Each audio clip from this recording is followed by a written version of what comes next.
to go. Fire away. Derek, the defeat to St Mirren out the system, or is it still lingering there? No, it's got to be. I mean, it was a sore one for us. Such a tough afternoon. I think, like anything, when you're on the back end of a result like that, because there's no. We're in a league where everything's normally pretty tight. The games have been pretty tight for the vast majority of the season, but when you're losing the manner in which we did, it was a sore one for us. It's all about the response, and you know, we've had some good results at St Mirren over the years, and you know, I think back last year we were celebrating with the supporters finishing fourth and securing a European spot. It was tough for the supporters on Saturday, it was tough for us all, but we're no feeling sorry for ourselves, we're no rolling over, sucking our thumbs and thinking everything's against us, we've got a job to do, and when you lose a game in that sort of manner, it's all about the response, and that's where we're at the minute. We feel as though we've had a good week. I thought we had a good week last week, so it's never really any real indication, but we gave ourselves a mountain to climb with a couple of cheap goals early on, and we never really recovered for it, so it was a tough afternoon, but we've got to make sure the response is here Saturday. Confident the response will be there? Aye, listen, I've worked with these players long enough now, I trust the players. You know, I think no matter what maybe people say, you know, these boys care. It was more or less the same squad. I know we've had a few injuries, and obviously Stuart coming back into things helps, but these are the boys that exceeded expectations last season, getting to fourth spot, getting to Europe. So I think they're deserving of a bit of trust, and certainly I trust how I work and how we work together with the players. You know, we've got the benefit of being together a long time, and hopefully that helps us at this end of the season. You know, I feel as though we've always met the expectations that was put on us at this club over a while, and this is probably the first little spell now where fingers can get pointed that we're maybe not reaching the expectations. I think you're judged against your record last season, effectively. That's what happens, you know, that's football. You're judged against how good we were last season, and if you're judged against that, then we have come up short this season, but there's still too much to play for. We've got to now just galvanise, batten down the hatches and get on with the job in hand, and you know, I'm fortunate in the sense we've got one or two coming back, and fortunate in the sense that the boys have been over the course before, so at this stage of the season it's important that we respond and get the desired results to make sure we look after the club, and I believe we will do that. I'm not thinking negative. I'm thinking that we jump up from last week onto this week's game, and we just try and focus. Even if we'd won last week, such an important game this week against Motherwell at home, and hopefully, as I say, we can be good enough to get the job done. Why do you think maybe you haven't been able to match last season's? I think there's a lot of reasons. I think we've had key players missing. I think we got off to a tough start. First round of games, we felt the points tally was not the same as we'd expect for ourselves, and I think there was reasons for it. Spoke about this. I don't want to dwell too much, but European involvement, the discipline part, the early part of the season, but I'm not really caring about that now, to be honest. I've got 7 games, and it's more about what we are between now and the end of the season that's important. Listen, we trust how we work. It's worked well, you know, in I think 13 years as a Premier League manager, 10 of those out at St Johnstone, Kilmarnock and Aberdeen, 10 of those we finished in the top 4. We know what we're doing, and we're just getting a wee bit more confidence into the players, and a win would help that. And even Saturday, I just hope the supporters get really behind the team, because it's us against everybody else. It's important that the supporters, regardless of what team comes in, regardless of what players are playing and which aren't, we just appeal for that help, because it needs a big effort from everybody on Saturday, from a Kilmarnock persuasion, to try and help any little advantage we get over Motherwell. We can pull a few teams in towards us with a win, Motherwell being one of them, and it's important that that's exactly what we do with the response. We try and take that out in Motherwell, and we try and make sure we get the 3 points, and we'll start to feel a bit better about ourselves. And well, that's football. You know, it's not always going to be easy, and when you sign up for to be a manager, you sign up for a club like Kilmarnock, you've got to expect some tough times, but you trust how we work, and that's exactly what we're going to do. Derek, you're saying there you don't want to look at the negatives. Obviously top 6 had been the aim, but can you use it as a manager of your experience now as a positive and say, right, we're going to be in the bottom half of the table, but we're going to get 7th. We can pick up form, we could win our last 7 games and we go again next season. I've always tried to remain positive. I think through the Christmas and New Year period, I thought top 6 was there for us. We beat Dundee United, St Johnstone here back to back a few weeks back. and we felt then that it was game on for top 6. And we took a damaging week that week away at Aberdeen, away at Ross County, and losing to Rangers here was damaging for us. And so we have now just got to look at each game as it comes. You know, Saturday's a big enough game in its own entirety, really, just to deal with the game. And if we can get a win, a confident performance, ideally take any sort of win, to be honest, but if we can get a confident performance, get everybody leaving the ground feeling good about the team again, the supporters have a big part to play in that, and the players have got to respond, then I believe that we can attack the remaining fixtures. We are going to be in the bottom 6, so out with Celtic, we're going to be playing everybody that's in and around us, so it's important that we try and take the challenge that's there, meet it head on, and as you say, you know, look for positives, but the positives need to come from hopefully a winning performance Saturday.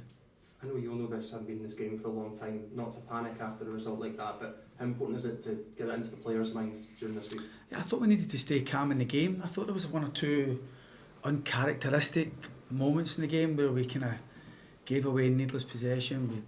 We got a bit excitable with challenges. We got a wee bit rushed and excited at certain instances, and I just don't really want to see that for the team. I just want to make sure that we stay calm as a team, as a group, and just try and make sure we deal with what's ahead of us. We've always dealt with everything that's came our way, and listen, it's not where I want to be. I want my team to be in the top 6. I want us to be fighting for Europe, but the reality is we've not been good enough. We've not done our jobs well enough to be that team, but we can still do our jobs well enough to be the best the rest of the bottom 6. To do that, we need to start reining teams in above us, and we're only really looking at that, to be honest. And it's important that we try and recognise where we are, but also equally everybody's got a part to play to help us finish the season strong. And the time for real reflection is at the end of the season. You know, I'm always asked through a season, what do you think of this and what's your expectations? But you know, the time to really reflect is at the end of the season. But at the end of the season, we need to reflect and make sure we've finished the season strong, and we can make those necessary adjustments for next season. It's probably the first time in your time here that the fans kind of made their displeasure known at full time. How have you dealt with that personally? No, I've heard it before. And listen, I get that. No Kilmarnock fan was expecting us to lose in the manner which we did, and gutted when I see the Kilmarnock end leave as quickly as they did. And I totally understand why that was. You know, I've had a lot of good times as a manager, a lot of real highlights, and it's been more good than not. But listen, I understand management. It can't always be sunshine and rainbows. You've got to make sure that you get through the tough games and the tough times. And I think this is probably the first time that we've really, I feel as though maybe people are saying that we've underachieved. And there might be some sense in that. But the time to really judge that and reflect that and make that assessment is at the end of the season. It's obviously a really big positive that Stuart Findlay came back at the weekend. You spoke when he wasn't here, how good it would be when he came back. Do you think he's got a massive part to play for the next 7 years? I do. Part of the reason we got him on last week was just to try get him some minutes and get him kind of more in gear really for this game. You know, obviously we've got another week's work into Stu, and he was a huge part of our strong defensive record last season. But it's not just his abilities on the pitch, it's his experience, the fact that he cares passionate about the club. He keeps coming back, and he keeps enjoying his time here. And it's probably the first serious injury he's had in a long time. So he's worked hard, he's had to be patient. We feel we're a better team with Stu in it. We're also understanding that he's not going to be pitch perfect at this moment in time, but there is a real temptation to get him back in, and get him back in amongst the squad is brilliant, because not only is he a good player, a good leadership qualities, but a very popular player amongst the lads as well. So everybody's delighted to get him back involved, and I do believe he can have a big part to play in helping us finish the season strong. There's evidence of that there. When Stu Findlay plays well and he's playing our team, results are normally better. So it's going to take more than Stu. It's going to take everybody to just kind of step up between now and the end of the season, deliver what we're capable of, and hopefully, as I say, we can get the desired outcome that we're all looking for. Is there any updates to the squad? Is Kelvin Bell any closer? So Vas got a specialist appointment on Monday, because the nature of the injury he's had, there is a kind of time restraint on it. There is patience required, which is difficult in this situation, especially for somebody like him. He's like a caged animal, he just wants to get out there and help. And obviously we're keen to get him back as well. But he got positive result. The specialist is really happy with how the ligament is healing and how the ankle is looking. He did say that it might just require another wee bit of time and a bit more patience to be pain-free and to be fully fit. But we've managed to get some work into him. He's trained again today, so hopefully there's no reaction. Then he'll certainly be fit for the post-split fixtures. If we can get him back before then, it'll be excellent for us. But feels though there's a wee bit of light at the end of the tunnel for him. McInnes is out obviously, and young Tom Wilson-Brown picked up a knock in training. Unfortunately, he's going to be out for the next few weeks after having had a scan during the week.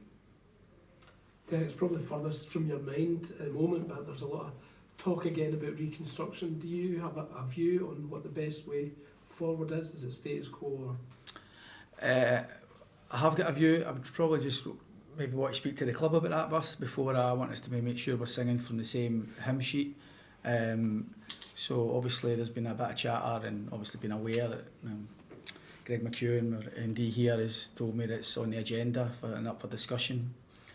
I thought that it was on the agenda to extend the league, not to make it smaller. And I think there's more of a feeling from clubs to try and find a way and a solution to extend the league. I have got my own views on it, but like I say, I'll speak to the club first. But I do think that I do like the split, I'll be honest. I think it's brought something, whether we can still maintain that, but still maybe give encouragement to one or two other clubs who have been out with the top flight for a long time. I think the situation we see ourselves in at the minute, where most clubs, there's hardly anything between a lot of us. We're all roughly in the same budgets. A lot of us we're all fishing in the same pond for players, and sometimes like last season you have a special season and everything goes for you. But in the main, there's a lot of clubs fighting, having that pressure to stay in the league because of the rewards are so vast.